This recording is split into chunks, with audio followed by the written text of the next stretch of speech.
Great, hi, how you doing? Welcome back. It's Patrick Shucker Patty here. We're going to be doing a special opening of oysters and tasting of oysters that have been aged for over 30 days. This is an intentional test. It's not a non-intentional test. I want to see the level of quality and how long oysters can be held. Because if you think about it, back in the day, before refrigeration, oysters were traveled from the East Coast to the West Coast on trains. So it takes a long while to get that far. And how does the quality and the hold of the oyster work? So we will talk about that in a couple of minutes. But first, we're going to showcase how do you open up a box of oysters and what do you look for. Okay, here we go. These are my lovely little raspberry point oysters coming from Prince Edward Island. My good friend James Power sent them to me. This is a lovely little what you call a retail pack. Delicious way of looking at it. You can see your oysters. You can see what's quality in there. The first thing you're looking for is if there's any liquor. Now, this has been sitting for a while in my fridge, and there's a little bit of liquor that's been leaked out, which is okay. That's fine when you're looking at oysters and the whole works. So what you do when you open up a box of oysters, you want to use your nose. The nose knows. You want to smell it first and foremost. And you get your face right in there. You know, you want to get in right in there. You see the level and quality of the oyster that you're going to have. You want to smell, because the nose is going to tell you if there's something off. An off oyster smells of fermented cabbage or fermented leaves, gas. You know, it's not a happy smell. Oysters should have a happy smell. Ocean, a breeze. These ones have a very earthy smell to them, which is very cool. To me, that just smells like cold shoreline, actually, because it's right out of the fridge and all works. The next thing you want to do is you want to look at your oysters. You want to see if there's any gaping shells. The shells should be very tight. You see how the tightness of the top shell to the bottom shell is on that one, on those two. The other thing you can do is clack them together. When you clack them together and they sound solid, you're going to have a solid oyster. If it sounds a little hollow, like a little castanet, something to be wary of. There might be a little gaping. When it gapes, it'll lose liquor. When the liquor is lost, then the oyster can start to atrophy and die off at that point in time. But the nose really tells you if there's anything wrong. There is nothing wrong with this box at all. So I go to the tag. This is the tag right here. Now on a tag, you will have all the information that you want to have: who your oyster grower is, who's the harvester, where it was grown, that it's a certified area, the harvest date, and then the shipping date and where it was from. So we were talking about a harvest date on these oysters right here. Today is the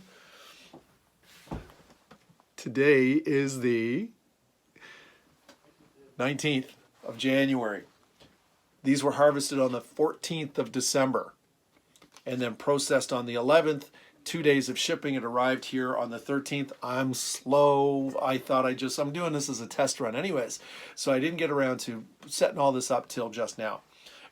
So these are technically 14, 15, 16, 20, 35 days out of water. 35 days. Normally in a restaurant, most people will be asking, they're going, I want the freshest possible. So I want to know as a restaurateur that I get the freshest oyster possible. It doesn't necessarily matter that much because the oyster is still alive in the shell. That's the main thing. And then the closing of the shell and how it keeps its shell together is the second thing. And if it's got the liquor in there and it's not leaking out, then everything is good. Oyster will be fine.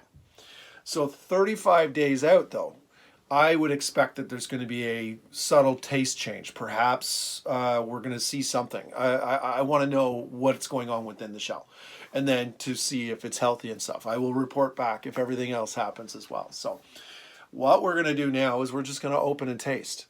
So once you have gone to the store and you've opened up your box of oysters, and then you smell them, normally in the store you can't, and even, deliciously with COVID, you can't go and stick your face in a box of oysters. However, you go to a reputable place, they will send you home with a great box of oysters. I'm not worried about it. Any of the big grocery stores are still very good at getting oysters to you. Your specialty restaurants, probably the best place. If you don't have one close to you, then go to the grocery store. If not, call me. Everything's fine. I can tell you where you have to go. Oysters. I always take my little oyster here. Beautiful. No smell. Slightly earthy. That's about it. You can see the color on the outside is very brown to red. Prince Edward Island's got a classic mud red soil and sand, high in iron content. You can see the silt is just slightly over the top. All oysters have been washed. About 98% of the oysters that you see in the retail market have been washed on the shoreline by the oyster harvesters and growers themselves. Because the restaurateurs, the oyster shuckers don't want to do the extra work of washing oysters, so they will buy more oysters if they're already clean. Case in point, if you're an oyster grower out there, you don't clean your oysters, you will sell twice as many oysters if you just rinse them in the ocean water and then put them in your container and ship them, because the chefs will be, oh, this is fabulous. Less work to do. You don't have to wash this oyster. You can if you want to. You don't have to scrub it. What I do recommend is if they're not cold enough in the fridge, then you put them in a little bowl of ice water just to chill them down. You'll find that this fine silt really settles off. Even in just ice water, it's perfect. It's like chilling a bottle of Chablis, which you should be doing anyways when you're having a few oysters. So what you do now is you want to shuck a few oysters. I'm going to go with no gloves on, no protection. It's okay, but you can always do, as I've always recommended, use your mom's best tea towel. Don't use your mom's best tea towel. Just use a nice cloth. You fold it up so it's got a little pocket like this. Fold it over. This is like 8 layers of cloth. Your knife is not going to poke through if it slips at all. So the idea is to keep your eyes on it the whole time. I'm going to show you like this because that's just the easiest way of doing things. So I go in through the hinge right here, and I hold on to the oyster with my hands, and I want to hold on to it like I mean it. I want to hold it so it doesn't wobble around. My table's a little wobbly, so I'm holding it with my feet. Normally, shuckers stand for shucking, but the shebeen is too small, so I have to sit at the table and show you what I'm doing here. So we're going to go like that right now. So first off, into the hinge, have the hinge exposed. Your knife, you can just see the spot where the knife is going to go in. Give it a little bit of a wiggle, and turning it like a key in a lock, you're sort of burrowing your way into the hinge of the oyster. You're turning it just like this until it sets, and then there's just about a point where it's starting to move. You give it a quarter turn, and the hinge is broken. That's all there is to it. You got to break the hinge, and then you pry that shell up, and you're looking for where the adductor muscle is attached to the top shell, and you can see that right there. And what we're going to do is we're going to scrape this down. Hello, scrapey. Save the shell. You're going to use the shell later on. And then what you want to do is you want to look for any grit. Take away the grit using your knife tip. Back in the day, when we're working thousands of oysters, we would usually use our impeccably clean finger, pinky finger. Like Julia Child would always say, just use your impeccably clean finger and wipe it out. Everything would be fine. And that's what we used to do. But nowadays, I'm totally telling people, use your knife tip to sweep out any grit. That's perfectly fine.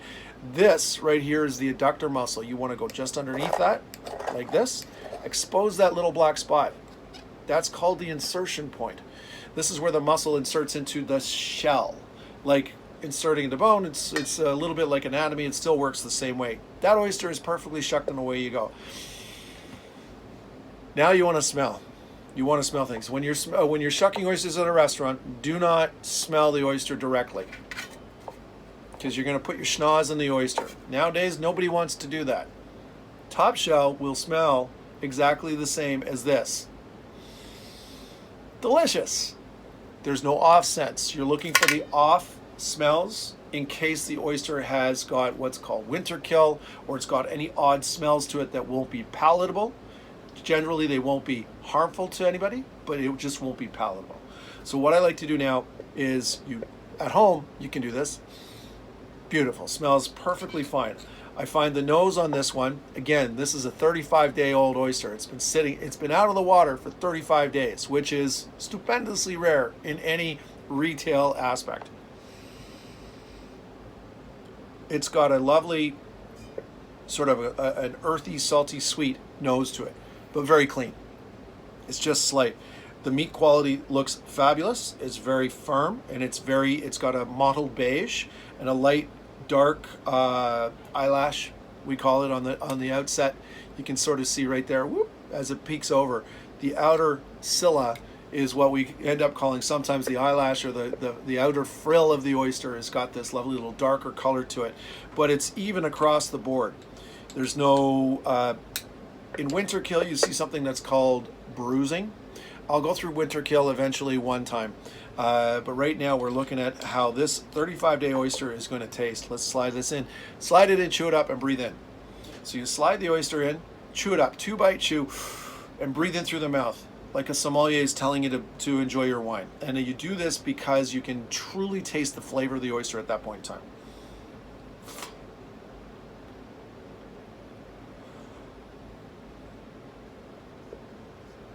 As such, fantastic. You have immediately when it hits the palate, sweetness with salt underlying. Then the salt comes through. Then that slight earthiness, little bit of vegetal notes, and really sort of a long, salty, briny condition to it. Great texture. Firm, toothsome oyster. It's got that lovely little bite, and it's just now ventured off into a sweetness. So it goes salty, sweet, vegetal, sweetness. And I would know that this is a 35-day oyster. If someone just said, here's your plate of oysters, and I go, oh, this is delicious. 35 days out of the water, I would not be able to tell, and I would not be able to tell the difference. I wouldn't be able to say, hey, this is a little bit aged. I could see that the concentration is a little bit more. I would love to see the difference between a freshly harvested and a 35-day-old oyster, side by each, from the same Bay Area. And we'll go into that experiment eventually. You know, it's gonna get to that point where we're gonna totally geek out, and everything else will be that way. So as you can see, there's lovely little oyster liquor. Look at as it comes down. When you're looking at the oyster liquor of the oyster, you also want to see that it's looking very clear. It's totally clear. If it's hazy or smoky, cloudy, there's proteins in it, and you have to sort of think about that as maybe I'll hang off for a minute or two. Let's try another one, just in case that one is the only one that's actually really good. Remember, hold the oyster like you mean it. I put it on, this is a little tray that I designed a long while ago. Anyways, it works. It puts I put it on the little board. I hold on to the board on the oyster, and it just holds it nicely, and you just crack that shell open, come across the top. Smells exactly the same. It's deep ocean. It smells fantastic, super clean, and you don't have to smell every oyster. My customers, they'll ask me, why don't you smell every oyster? I go, I don't have to. You guys don't smoke in the restaurant anymore. Back in the day when the room was blue with smoke, you know how it goes. The old folks do. Hey, you know who you are. Back in the day, the room was filled with smoke. I used to have cigar smokers this far away from me while I'm opening oyster. I would know if this had an off smell or not. So of course, I would have to smell every oyster. But nowadays, we don't have to. I can smell from this distance the quality of this oyster, and it passes. The quality of the meat, the structure. You're looking again at the oyster liquor. Let's see if you can see that.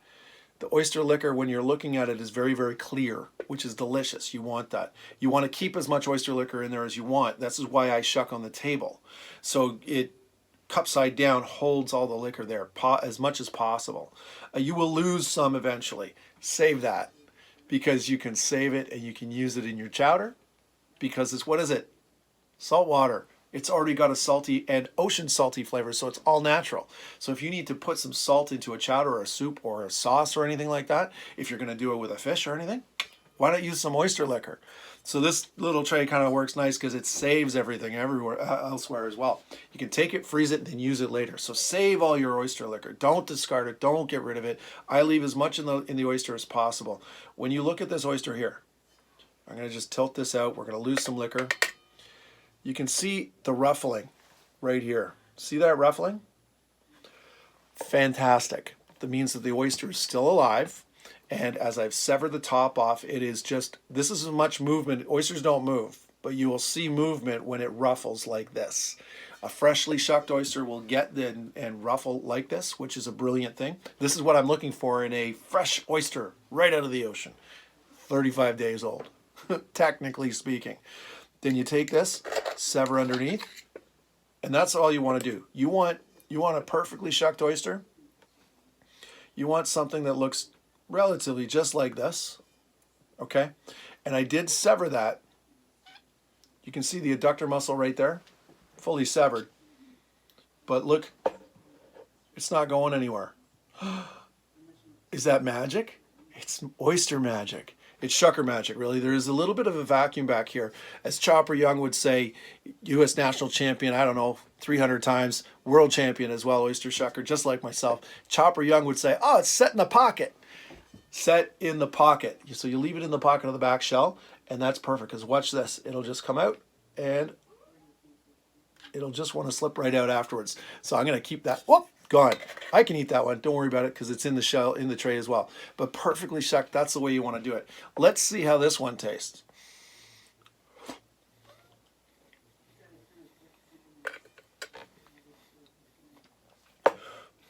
It's that sweet salt, slight butteriness. There's a creaminess there too. Butteriness, creaminess, slight earthiness, which is lovely because you need a vegetal finish. The oysters, they feed on phytoplankton and zooplankton. How's that for a 35-day-old oyster? So when your next person, when you're going to your restaurant, and the customer's always asking, I need the freshest oyster possible. I need the oyster that is like, it was harvested this afternoon. I'm like, I live in Toronto. I'm 24 hours out of the water. Actually, if you want the quickest, I'm 8 hours from New York City. So I can get a Blue Point oyster. Perhaps it'll be 9 hours old if I, like this, get it. But it's difficult. So normally with transportation, you're going to do like 3, 4, 5 days minimum to a week before it's harvested till you get it. But oysters can do that. They can stay in the shell. They close themselves up. They go into hibernation when they put them in the fridge, and the fridge will keep them even longer. So keep this in mind. I'm going to do this every month. We're going to check this out. We're going to see how the next month's oysters do. I expect the flavor to be a little bit more concentrated. I'm going to take some notes right now. But East Coast oysters, up to 4 weeks out of water. West Coast oysters, about 2 to 3 weeks out of water. Depends if it's a rack-grown or beach-finished oyster. Changes. European flat oysters, about 1 to 2 weeks out of water. Depends again. Those oysters, the belons, the very specialty oysters, there's only a few growers in North America that do that. You can get them from other parts of the world. They usually rubber band them. They put a band on it. Why? So that the oyster does not expend energy keeping itself shut. It's got a larger adductor muscle with higher fast twitch muscle than slow twitch muscle, and therefore it closes quickly, but it can't extend itself over a long period of time. So rubber banding it is a brilliant move. Taking the lobster band, put it on there. So before you eat your oysters, take the little rubber band off and we go from there. Kumamoto oysters are very good in their time frame, between 2 and 3 weeks out of water is what I think you can do. Olympias are the most finicky, persnickety. Gorgeous little oyster, native to North America on the West Coast. Tiny little thing about this big after 3 to 4 years worth of growth. Most complex. You want to get those within a week. Chances are they don't even like to ship that much because they're persnickety. I found in my past running and ordering oysters. So taking oysters from the West Coast and their Olympia oysters, these really super fine little oysters, but really the flavor range on it is fantastic. So over the time, we will be enjoying taste testing aged oysters just as an experiment. Don't try this at home, kids. I'm doing it because I know that the quality of this oyster, where it comes from, who's growing it, and why it's working like this, I totally am just, this is a research project for me. After that, you guys can shuck your own stuff and you bring it in and just work with the best place that you can. Fishmonger, oyster bar restaurant that knows exactly where they're coming from was always the best place to go. Everyone, all oyster bar restaurants will let you take oysters out the front door. And so go ahead, get the oysters from them and or fishmongers and or grocery stores. You can get these Raspberry Point sells to a number of different grocery stores. You can get them in here, the Southern Ontario area, or wherever else you want. If you have any other questions about oysters at any time, at Shucker Patty is my Instagram handle, Twitter, everything. You can get a hold of me there on the fly. It comes to the little black box. I answer your call. If you need information, just give me a shout. All right, we'll talk to you next time. Thanks very much for coming down to the Kaylee Shabine and having a few oysters.